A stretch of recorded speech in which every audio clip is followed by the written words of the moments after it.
Buonasera a tutti e ben ritrovati su Telenutria, l'emittente televisiva veneta. Vediamo insieme cosa ci offre il nostro palinsesto di oggi.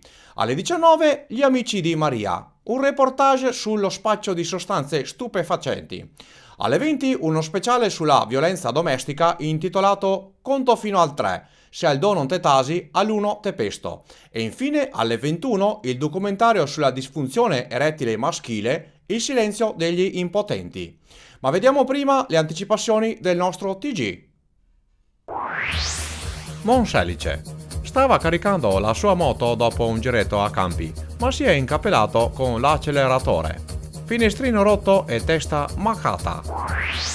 Brutta disavventura per una giovane coppia di sposi di Roncade che si era affidata ad un noto fotografo della zona.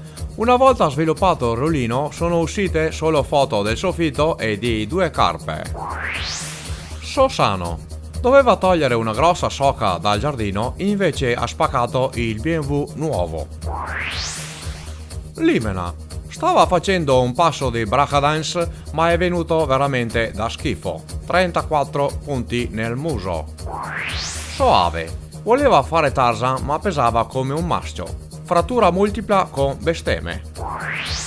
Tribano. Stava dimostrando ai suoi amici di essere il più forte e invece era solo il più ebete. Stava tranquillamente pescando sulla sua barca a cavallino quando ha preso una craniata che è scorlata tutta la laguna. Montebelluna. Stava provando la moto del suo amico del cuore che l'ha asfaltato di bestemmie. Piazzola sul Brenta. Queste giovani ragazze stavano festeggiando un compleanno quando una di loro si è vendicata per vecchie questioni di tradimenti. La sventurata è ingrassata di 4 kg. Portovero. Questi giovani sposi stavano ultimando il servizio fotografico quando la sposa è scivolata. Lo sposo quella notte ha giocato a carte. Mira.